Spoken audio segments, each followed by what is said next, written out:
Assalamualaikum warahmatullahi wabarakatuh. Selamat malam, berjumpa lagi dalam acara kita yaitu Kata Dokter bersama Rumah Sakit Umum Kambang. Nah, pada malam hari ini kita kedatangan narasumber yang memang sangat ahli di bidangnya, yaitu di bidang rehabilitasi medik, yaitu Dr. Julie Hartati, spesialis kedokteran fisik dan rehabilitasi ya dokter ya. Iya. Terima kasih dokter atas waktu dan kesempatannya bisa hadir di acara kita ya dok. Nah, jadi pada malam hari ini kita akan membahas salah satu topik yang mungkin sering terjadi kalau misalnya kita sedang ada di rumah atau sedang berada di luar rumah, yaitu bagaimana sih caranya kita mengatasi nyeri menurut bidang rehabilitasi medik ya dokter ya. Karena mungkin nyeri ini sangat luas pandangannya ya dok ya. Iya. Jadi mungkin kita butuh pencerahan dulu dari dokter Julie mengenai gimana sih dok sebenarnya cara kita mengatasi nyeri, tapi menurut dokter rehabilitasi medik sendiri, dokter. Iya, baik. Terima kasih dokter Dwi atas kesempatannya. Menurut mungkin untuk awalnya kita harus tahu dulu kali ya, nyeri itu apa sih? Iya. Mungkin di antara kita semua pasti pernah mengalami nyeri gitu ya. Apakah itu sakit kepala ya kan, punggung, pakai saleo gitu ya, atau misalnya kena pisau gitu. Jadi nyeri itu sendiri merupakan sensasi ya, suatu sensasi emosional, pengalaman sensori yang tidak menyenangkan gitu. Dan itu sifatnya subjektif gitu ya. Jadi orang per orangan berbeda. Mungkin saya kena pisau, ininya gimana gitu ya, rasanya gimana gitu ya. Tapi mungkin dokter Dwi ngerasanya mungkin agak sedikit berbeda. Nah, karena itu sangat subjektif, tapi kita tidak bisa mengapakan, ya kita harus menerima gitu. Itulah rasa yang dirasain oleh orang tersebut. Nah, karena itu supaya menyamakan persepsinya, sementara kita harus mengapakannya ke dalam objektif gitu ya, supaya sama nih. Gimana sih nyerinya gitu? Ada skalanya. Biasanya secara umum sih kita memakai skala visual analog scale, namanya ada VAS gitu ya, bisa dibagi menjadi ringan, sedang, berat gitu. Jadi dengan skala begitu kita jadi sama nih persepsinya. Pasien kita tanya atau orang pribadi kita, ini berapa sih skala nyeri yang terjadi? Oh sekian. Oh kita di persepsi kita sama. Oh ini nyerinya segini gitu ya. Nah jadi kalau berdasarkan dari skala tadi, ringan, sedang, berat. Kalau ringan sendiri biasanya skornya itu di bawah 4 ya. Itu kalau diterjemahkan itu bisa nyeri yang ringan dan sedikit mengganggu mungkin, tapi masih bisa beraktivitas gitu ya. Jadi kalau untuk nyeri-nyeri yang demikian ya mungkin langkah pertamanya ya kita sarankan istirahat dulu. Istirahat saja gitu ya.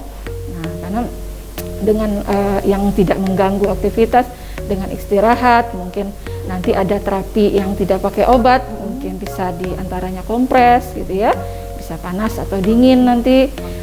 Kemudian kalau memang ada tanda-tanda radang, apakah itu bengkak, merah, nyeri tekan, mungkin bisa dilakukan kompres dingin gitu.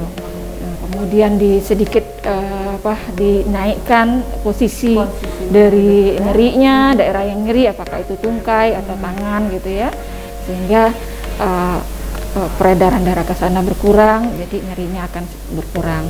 Nah, kalau memang tidak bisa juga teratasi dengan istirahat, dengan kompres gitu tadi, dengan posisi yang memperbaiki posisi gitu ya, biasanya kita memberikan obat gitu. Obat-obatan nanti digolongkan lagi, balik lagi nanti ada kriteria WHO biasanya, tangga-tangga untuk berapa sih kalau nyerinya ringan, apa sih golongan yang akan kita kasih gitu ya. Kalau dia sedang apa. Nah, kalau di rehab sendiri kita punya beberapa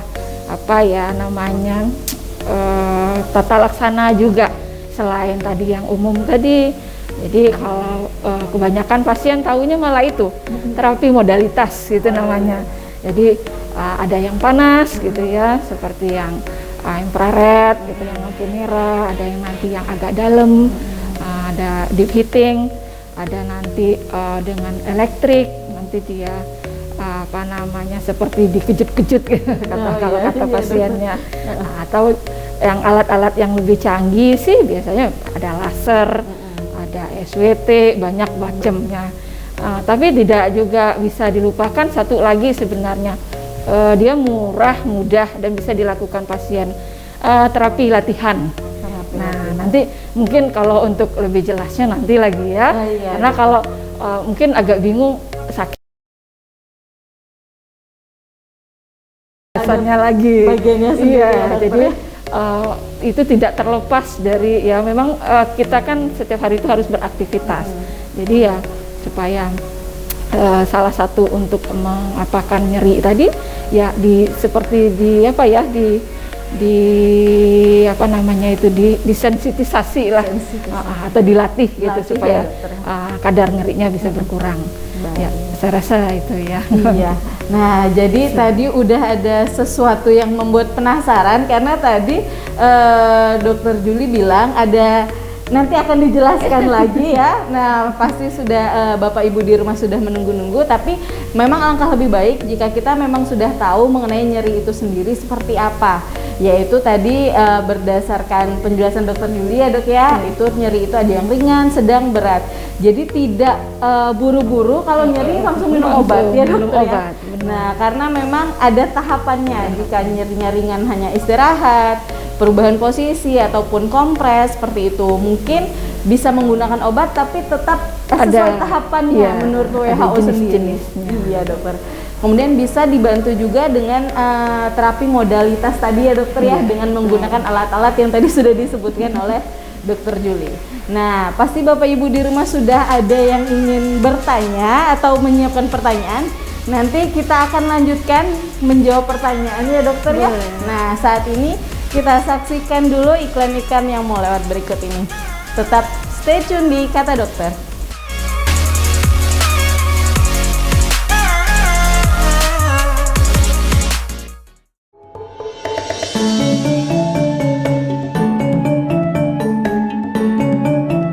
Oke, kembali lagi kita dalam acara Kata Dokter bersama Rumah Sakit Umum Kambang.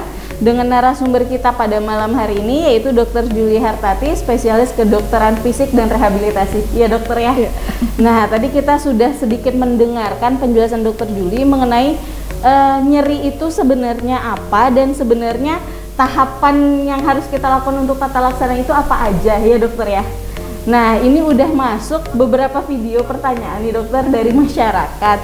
Nah, ada yang bertanya terkait dengan topik kita pada malam hari ini Dok. Mari kita saksikan dulu videonya Dokter. Halo Dok, saya Puspa.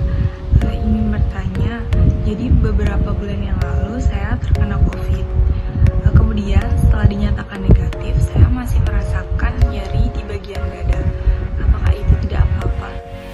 Nah, jadi ini pertanyaan dari masyarakat di rumah ya Dokter ya. Pertanyaannya tadi adalah ini Dok, mungkin karena masyarakat umum ya Dokter ya. Jadi pertanyaannya adalah saya pernah terkena COVID beberapa bulan yang lalu.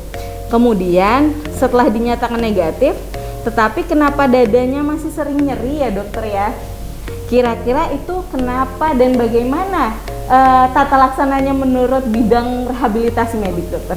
Iya, mungkin untuk nyeri pasca COVID sendiri ada beberapa hal yang harus dipastikan ya, karena pasien COVID sendiri juga variasinya banyak ya Dokter Dwi, apakah itu gejala dari saluran napas, bahkan sampai ada menyerang organ-organ yang lain. Nah, untuk nyeri dada, sendi-sendi gitu, memang kebanyakan dari pasien pasca COVID ada keluhan seperti itu. Ada juga yang dibilang sindrom post COVID ya, post COVID. Jadi mekanisme pastinya ya mungkin banyak ininya ya jalurnya. Tapi yang jelas untuk hal-hal tersebut mungkin untuk pastinya ya pasien tetap harus berkonsultasi langsung ya, sehingga dipastikan sumber nyerinya itu dari mana ya kan, karena nanti balik lagi kayak tadi selain dibagi berdasarkan derajat sumber nyeri itu sendiri, nanti ada nosiseptif, ada neurogenik, ada psikogenik, ya kan. Jadi tetap harus dibedakan karena untuk penata laksanaan yang tepat kita harus dapat dulu penyebabnya apa dulu ya, gitu ya kan. Jadi kalau misalnya dari rehab sendiri apakah bisa dibantu gitu ya kan. Mungkin ya tadi kalau memang penyebabnya tidak lagi berhubungan dengan akut gitu ya, keadaan akut yang misalnya memang perlu tata laksana dari sejawat lain, apakah itu dari bagian paru gitu ya, penyakit dalam atau saraf, biasanya mereka suka mengkonsulkan ke kita untuk terapi tambahan untuk memberikan tata laksana nyerinya. Ya balik tadi karena tadi kita punya beberapa modalitas, mungkin selain kalau sejawat lain mungkin akan memberikan obat-obatan, ya kalau di kita mungkin akan fokus di modalitas dan latihannya tadi, termasuk nanti terapi pernapasan, ya relaksasi dan sebagainya. Baik, saya rasa begitu. Jadi intinya ya dokter ya, kalau untuk pertanyaan tadi mengenai sindrom post COVID tadi ya dokter ya, tetap sebaiknya itu dilakukan pemeriksaan dulu ya dokter ya, dari dokternya harus dilakukan pemeriksaan untuk kita bisa mengklasifikasikan ini nyerinya asalnya dari mana sih gitu ya dokter ya. Nah barulah nanti jika memang membutuhkan terapi obat-obatan, mungkin itu akan diberikan biasanya sejawat lain ya dokter ya, misalnya dokter paru atau dokter penyakit dalam. Tapi mungkin jika memang untuk tambahannya, terapi tambahan yaitu bisa dari dokter Juli sendiri ya, sebagai salah satu rehab medik di Jambi sendiri seperti itu. Jadi akan dibantu untuk tetap mengurangi rasa nyeri pada pasiennya ya dokter ya, seperti itu. Nah dokter, jadi udah ada beberapa nih dok pertanyaan, mari kita saksikan dulu dok video berikutnya ya dok ya. Halo dokter, saya Fatia Anissa izin bertanya, apabila ada orang tua yang pasca stroke dengan anggota kelemahan gerak kanan, itu bagaimana terapi dalam bidang rehabilitasinya, dan juga berapa lama waktu yang diperlukan untuk bisa kembali seperti sedia kala? Terima kasih. Baik, pertanyaannya ini dok mengenai yang paling sering terjadi nih dok, yaitu mengenai stroke ini sepertinya. Nah pertanyaannya dokter, saya mau tanya, kalau misalnya pasca stroke dokter yang mengalami kelemahan anggota gerak bagian sebelah kanan, apakah dengan bantuan fisioterapi itu bisa kembali normal? Jika bisa kembali normal, kira-kira butuh waktu berapa lama dokter? Pertanyaan yang sulit ya. Karena perlu jaminan gitu. Iya, balik lagi.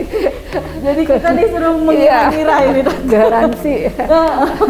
Intinya begini ya, kalau untuk pengobatan itu memang ada prognosis ya di awal ya. Prognosis itu kita menentukan gimana sih nanti ke depannya keadaan pasien gitu ya. Tapi seberapapun prognosis yang ada, tetap saja kepastian ya, garansi untuk sembuh ya kan? Ya, perbaikannya bagaimana itu tergantung dari banyak sekali faktor. Jadi ya akan dinilai kembali gitu ya, stroke sebelah kanan, kelemahan sebelah kanan, yang menjadi istilahnya guidelines kita lah kalau di rehab gitu ya. Terapi atau penata laksanaan pasien itu selalu kita berikan tailor made gitu. Jadi nggak bisa Indonesia Raya juga gitu ya kan. Jadi harus selalu dinilai. Itulah pentingnya kita melakukan asesmen sebelum terapi dimulai gitu. Kenapa? Karena dari situ biasanya kita bisa menentukan apakah prognosanya gimana nanti gitu ya. Nah, normalnya golden period untuk kesembuhan stroke itu 6 bulan. 6 bulan. Ya, itu golden periodnya. Namun apa yang terjadi selama 6 bulan itu banyak sekali faktor yang harus kita pertimbangkan gitu. Apakah itu sarana yang kita punya gitu ya. Kemauan dari pasien, semangat gitu ya kan, dukungan dari keluarga gitu. Jadi dua pasien yang bisa saja umurnya sama gitu ya, kelemahannya sisi yang kanan yang sama gitu. Yang satu faktor resikonya hipertensi, yang satu gula misalnya, ya kan. Belum lagi yang satu pekerja petani, yang satu kantor, banyak sekali yang menentukan faktor-faktor yang menjadi bias ataupun nanti yang akan mempengaruhi proses kesembuhan dari pasien. Jadi intinya kalau bisa diterapi bisa banget gitu ya kan. Kebanyakan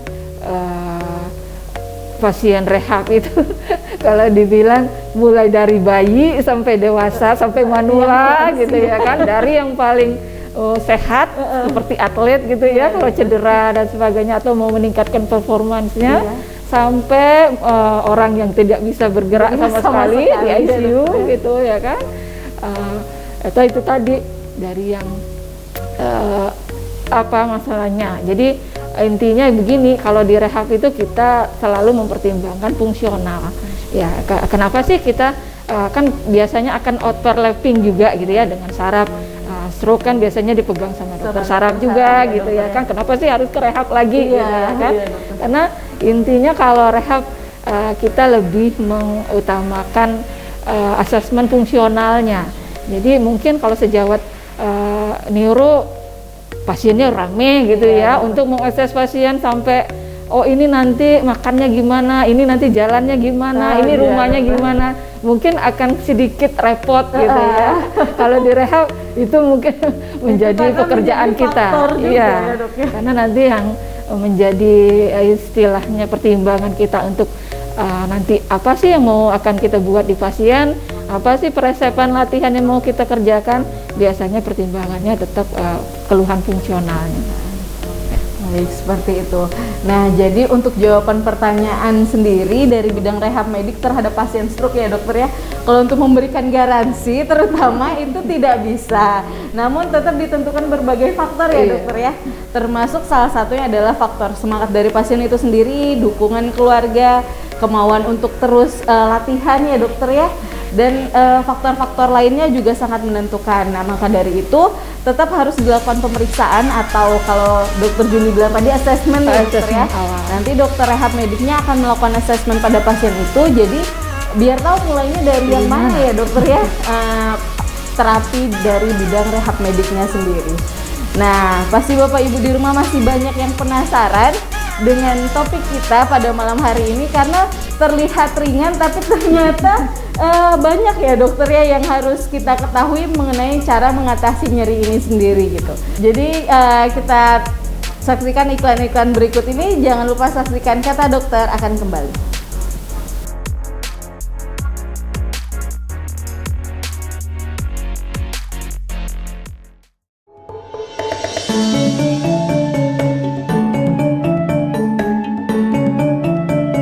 Kembali lagi dalam acara Kata Dokter bersama Rumah Sakit Umum Kambang dengan narasumber kita pada malam hari ini, yaitu Dr. Juli Hartati, spesialis kedokteran fisik dan rehabilitasi ya dok ya.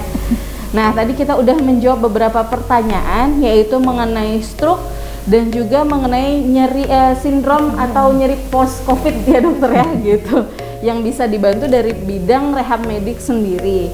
Nah, jadi dok, memang udah ada beberapa video yang masuk terkait pertanyaan yang akan ditanyakan dok. Mari kita saksikan video berikutnya dokter.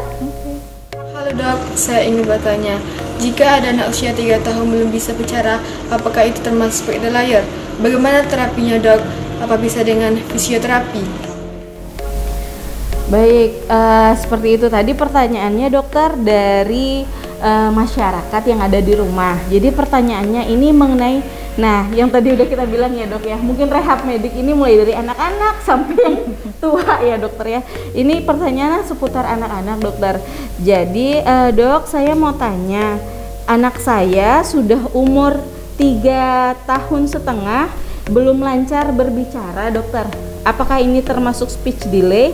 Kemudian bagaimana cara terapinya menurut bidang rehabilitasi medik dokter? Nah, baik, gangguan bahasa dan bicara pada anak-anak memang cukup banyak ya. Jadi kalau di kita biasanya kita nilai dulu ya, apakah tadi termasuk komponen bahasa atau bicara. ya, karena kalau speech delay kesannya hanya bicara saja gitu ya, dia tidak bisa mengucapkan sesuatu.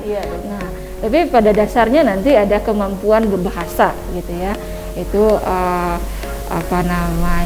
balik lagi ke semacam komputer gitu ya di kepala gitu, nanti ada memori, ada kemampuan untuk menerima gitu ya, jadi proses berbicara lah, kita untuk sampai berbicara gitu ya kan, jadi merupakan, atau kalau kita bilang komunikasi lah gitu ya, untuk berkomunikasi. Jadi ada input masuk, kemudian ada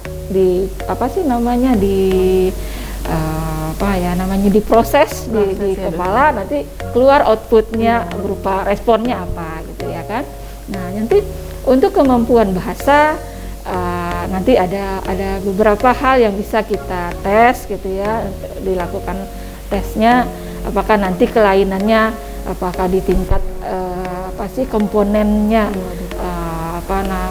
ada untuk merangkainya gitu ya, nanti apakah memang kosakatanya yang memang belum punya gitu.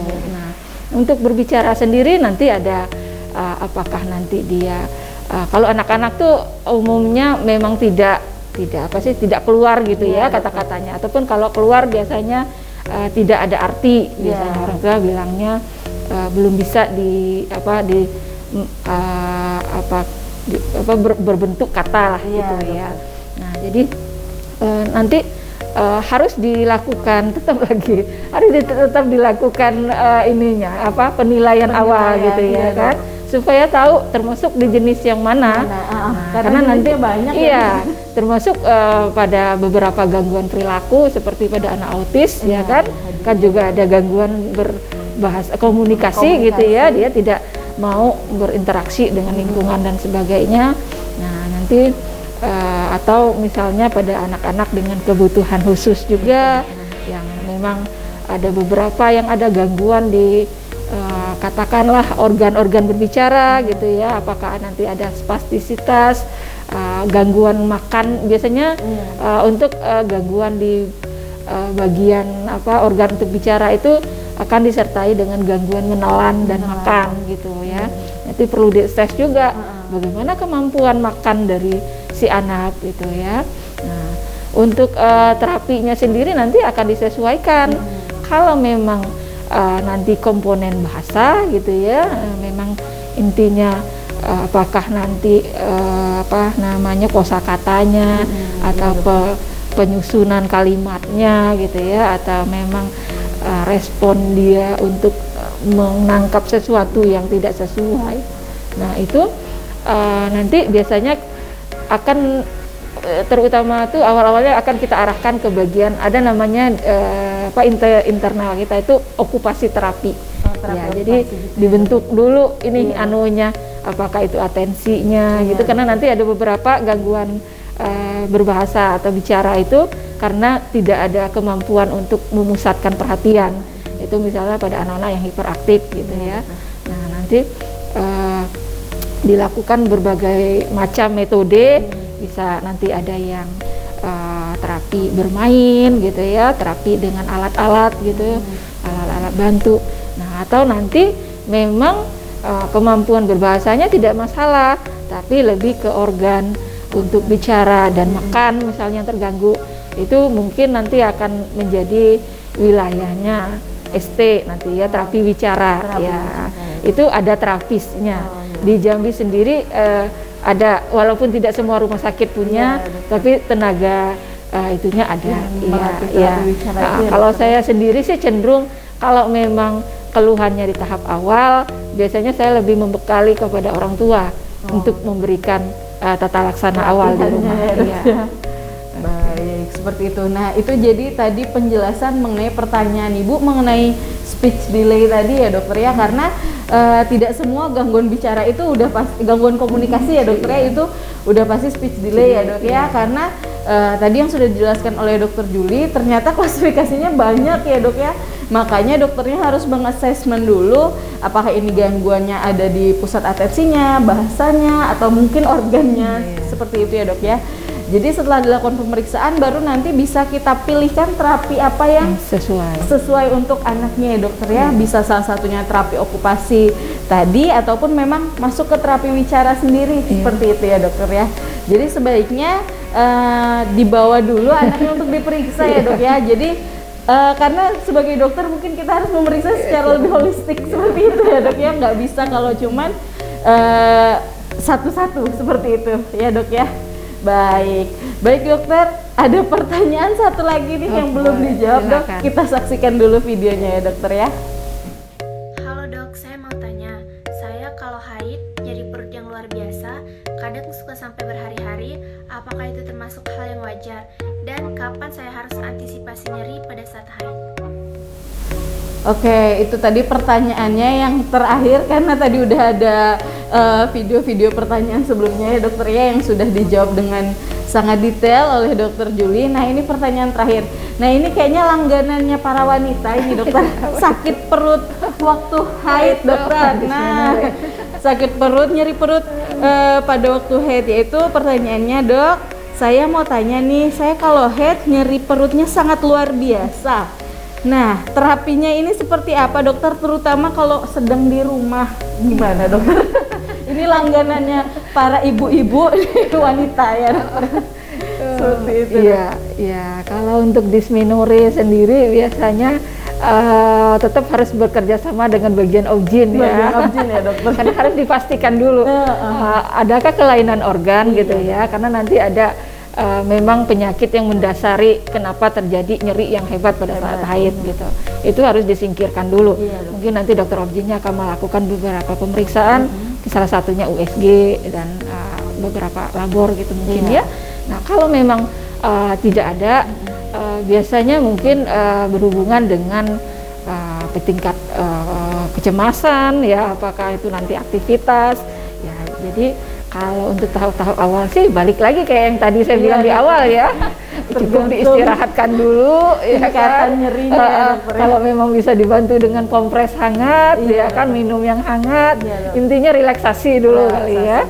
Kalau memang belum membantu juga biasanya mungkin bisa dibantu dengan obat-obat yang memang levelnya ini memang bisa kayak sesuai ya, acetaminophen atau yang kelas yang memang bisa kita dapatkan secara secara bebas gitu ya.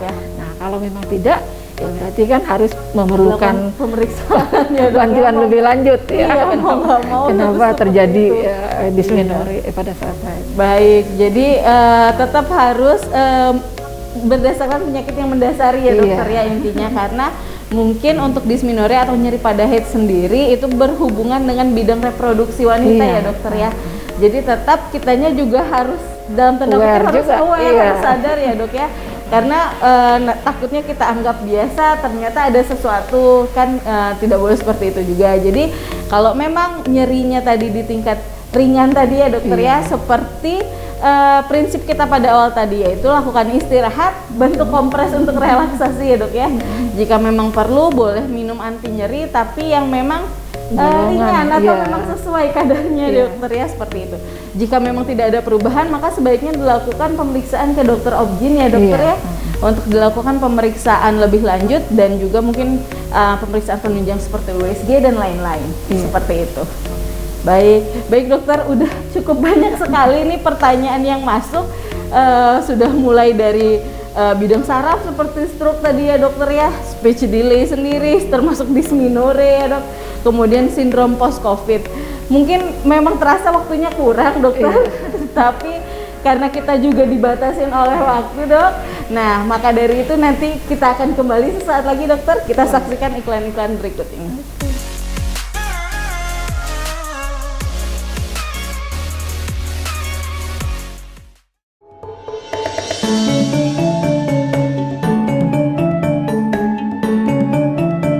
Kembali lagi kita dalam acara Kata Dokter bersama Rumah Sakit Umum Kambang dengan narasumber kita pada malam hari ini, Dr. Juli Hartati, spesialis kedokteran fisik dan rehabilitasi ya dok ya. Tadi sudah sangat banyak pertanyaan yang dijawab dengan sangat rinci ya dokter ya. Dari beberapa topik, dari topik kita tadi emang sudah banyak pertanyaannya. Nah sekarang kita minta nih, kita akan serap ilmunya Dr. Juli. kita mohon berikan kita kesimpulannya dokter mengenai gimana sih sebenarnya cara kita mengatasi nyeri mungkin secara umum sendiri, terutama kalau misalnya kita sedang di rumah atau sedang di jalan seperti itu dokter. Nah mungkin cara-cara sederhana boleh juga dokter yang bisa kita lakukan di rumah seperti itu dokter. Iya, baik. Mungkin dari perbincangan kita tadi bisa bisa kita simpulkan bersama ya. Nyeri itu sesuatu pengalaman yang tidak menyenangkan gitu ya, yang bersifat subjektif, bisa mengganggu pekerjaan, bahkan mengganggu istirahat dari seseorang gitu ya. Karena dia pengalaman subjektif, tentu akan berbeda-beda antara satu orang dan orang lainnya. Perlu dilakukan penilaian secara objektif oleh dokter supaya bisa menentukan apa sih terapi atau tata laksana yang tepat untuk nyeri yang alami. Nah, secara garis besar tadi dibagi menjadi derajat ringan, sedang, berat. Kalau secara yang lain-lain tadi ada pembagian berdasarkan durasi waktu. Ini penting juga karena biasanya yang kita kenal itu ada nyeri akut, subakut, dan kronis gitu ya. Untuk nyeri akut sendiri biasanya kurang dari 1 bulan, subakut itu 1 sampai 6 bulan, nyeri kronis itu di atas 6 bulan. Apa sih yang membedakan antara nyeri akut sama kronis gitu ya? Sebagian besar pasien, terutama pasien yang datang ke rehab, itu nyerinya sudah jatuh ke nyeri kronis. Kronis sudah lama ya. Iya, nyeri kronis ini sedikit berbeda tata laksananya dengan nyeri akut. Pada nyeri kronis, kan perjalanan nyeri tadi itu ada beberapa derajat ya, mulai dari adanya stimuli nyeri di perifer, apakah itu nanti rasa panas, rasa terbakar, kena api gitu ya, atau misalnya terkilir. Nah, kalau tidak ditangani dengan baik gitu ya, sumber-sumber nyeri tadi yang ada di perifer tadi akan disimpan atau dimodulasi di bagian otak, sehingga nanti akan membentuk semacam pengalaman gitu ya, atau muatan ingatan. Nah, pada pasien-pasien yang dengan nyeri kronis, jika terjadi rasa nyeri yang sama gitu ya, atau adanya sensasi dari luar tadi, maka pengalaman dari modulasi ini akan berperan gitu, sehingga nanti persepsinya pasien terhadap nyerinya itu bisa berbeda dari nyeri akut, sehingga nanti tata laksananya perlu lebih kompleks gitu ya, nggak cukup cuman kasih obat nyeri suruh istirahat, kasih ini hilang. Nah, sehingga nanti akan terbentuk lingkaran, itulah yang tidak putus-putus, balik lagi udah enak di sini dok, ini lagi balik lagi ya kan. Jadi di beberapa keadaan biasanya untuk nyeri kronis ini perlu penanganan yang kompleks, bisa melibatkan tim juga gitu, apakah nanti ada terlibat psikolog atau psikiater juga untuk penanganan yang lebih baik gitu, karena nanti di kita sendiri biasanya kalau nyeri kronis kita akan memberikan semacam terapi perilaku gitu ya, sehingga nanti akan memutus rantai perjalanan nyerinya tadi. Nah, untuk di rumah sendiri kalau memang rasa nyerinya baru gitu ya, tidak terlalu mengganggu, ringan-ringan saja ya, seperti yang saya bilang di awal, mungkin diistirahatkan, kemudian dibantu kalau memang ada tanda-tanda radang bisa dibantu dengan kompres dingin gitu ya. Kalau misalnya tidak ada tanda radang seperti pada pasien dengan OA genu gitu ya, rematik tulang, nyeri pinggang gitu yang menahun, yang selalu terasa nyeri setiap malam misalnya, mungkin bisa dibantu dengan kompres hangat sebelum tidur sehingga nanti akan lebih nyaman. Ada beberapa obat lokal ataupun topikal yang bisa dipakai ya, bisa untuk menghangatkan gitu ya, melancarkan peredaran darah ke situ gitu ya, sehingga obatnya bisa bekerja secara lokal.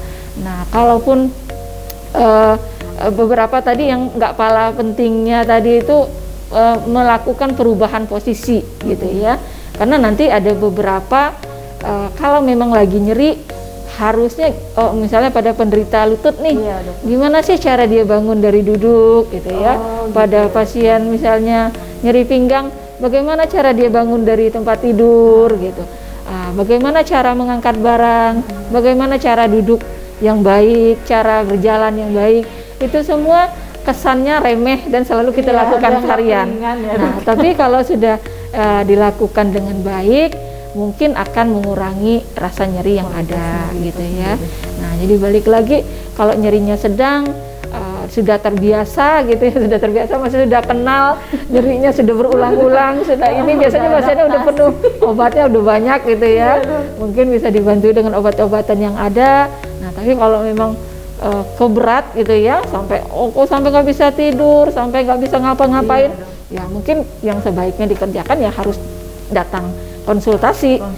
Karena mungkin ada penyebab lain yang menjadi sumber nyeri. Kenapa sih sampai berat gitu ya? Dan itu perlu penanganan segera. Karena yang nggak perlu yang paling penting juga yang nggak boleh kita lupa, nyeri itu sendiri sebenarnya alarm. Ya, saya selalu bilang ke pasien, kalau misalnya nyeri, kenalilah itu sebagai alarm. Ya, harusnya sih dengan nyeri itu dia peringatan gitu ya. Ini nih ada sumber bahaya nih, ada yang berbahaya nih gitu. Ada yang ini rusak nih, ada jaringan yang rusak gitu ya kan. Bantu gitu. Jadi semacam call for help-nya. Jadi harus aware gitu. Makanya tadi kita klasifikasikan lah supaya bisa lebih fokus dan lebih terarah ininya penanganannya. Ya, kalau di bagian kita sendiri itu tadi selain obat-obatan, ya mungkin memang banyak juga diberikan perawat yang lain. Mungkin ada beberapa terapi tambahan yang nanti bisa kita berikan ke pasien. Ya, saya rasa itu ya. Iya. Baik, itu tadi penjelasan dari kesimpulan Dokter Julia mengenai nyeri itu sendiri dan penanganannya, terutama kalau terjadinya akut ataupun kronis. Tadi udah dijelasin sama Dokter Juli. Kalau akut itu mungkin kurang dari 6 bulan ya dokter ya, atau kurang dari 1 bulan ya dokter ya. Kalau subakut 1 sampai 6 bulan dan kronis sendiri mungkin lebih dari 6 bulan. Nah, itu juga harus kita bedakan karena nanti fokus terapinya akan berbeda ya dokter ya. Kalau akut itu terapinya seperti apa, kalau kronis itu seperti apa, itu akan berbeda. Pada prinsipnya jika nyerinya memang masih di klasifikasi ringan tadi ya dokter ya, alangkah lebih baik jika kita istirahat dulu dan lakukan kompres, dan harus dibedakan kompresnya. Tidak semua menggunakan kompres hangat dan semua kompres dingin ya dokter ya. Harus diperhatikan apakah ada tanda-tanda radang di lokal nyeri itu sendiri ya dokter ya. Misalnya ada tanda merah atau bengkak atau yang lain ya dokter ya. Nah, itu mungkin menggunakan kompres dingin. Jika tidak ada mungkin bisa menggunakan kompres hangat. Dan menurut Dokter Juli sendiri itu jangan remehkan posisi ya dokter ya. Karena jika kita mengetahui posisinya yang benar ya dokter ya, mungkin itu akan mengurangi kualitas nyeri itu sendiri. Seperti itu ya dokter ya. Dan kemudian untuk nyeri-nyeri kronis sendiri itu sebaiknya dilakukan pemeriksaan ya dokter ya, agar kita bisa mengasesmen lebih lanjut, lebih holistik lagi terhadap pasiennya, jadi tahu terapi apa yang dibutuhkan oleh pasien itu sendiri ya dokter ya. Jadi ingat pesan Dokter Juli tadi, nyeri itu jangan dianggap enteng karena itu alarm ya dokter ya. Jadi nyeri adalah alarm bagi tubuh pasien itu sendiri atau tubuh kita sendiri, bahwa nyeri itu tidak akan muncul kalau tidak ada sesuatu ya dokter ya. Mungkin kerusakan jaringan ataupun ada kerusakan lainnya. Jadi tetap jangan dianggap remeh ya dokter ya. Kalau misalnya memang nyerinya sudah sangat mengganggu mulai dari sedang hingga berat, dan jika tidak bisa tertangani sendiri ya dokter ya, boleh dilakukan pemeriksaan. Oke. Nah, jadi inilah pembahasan kita pada malam hari ini mengenai cara mengatasi nyeri yang terlihatnya ringan tapi ternyata ini isinya banyak ya dok ya. Nah, yang sudah dijelaskan oleh Dokter Juli tadi, jadi bagi Bapak Ibu di rumah yang mempunyai keluhan nyeri apa saja ya dokter ya, terutama nyeri-nyeri mungkin yang sudah tua, nyeri di lutut ya dokter ya, di pinggang, kuduk ya, kepala. Nah, kalau misalnya sudah bukan tahap nyeri ringan lagi menuju sedang ke berat, itu boleh dilakukan pemeriksaan agar segera dilakukan tata laksana yang tepat dan juga pas bagi pasiennya ya dokter ya. Jadi bagi Bapak Ibu yang ingin melakukan pemeriksaan ataupun mendapatkan terapi rehabilitasi medik di Rumah Sakit Umum Kambang, nanti bisa bertemu dengan Dr. Julie Hartati ya dokter ya, yaitu setiap hari Senin dan Jumat pukul 2 siang ya dokter ya, untuk mendapatkan terapi langsung dari Dr. Julie sendiri seperti itu. Baik, begini acara kita pada malam hari ini, yaitu mengenai cara mengatasi nyeri sesuai dengan bidang rehabilitasi medik. Sebelumnya terima kasih Dr. Julie Hartati atas waktunya, atas ilmunya yang sangat bermanfaat ini ya dokter ya. Nah, jangan lupa saksikan terus acara Kata Dokter bersama Rumah Sakit Umum Kambang dengan narasumber-narasumber lain yang handal di bidangnya setiap Selasa jam 8 malam di Jack TV, inspirasi kita. Terima kasih, mohon maaf apabila ada salah kata. Wassalamualaikum warahmatullahi wabarakatuh.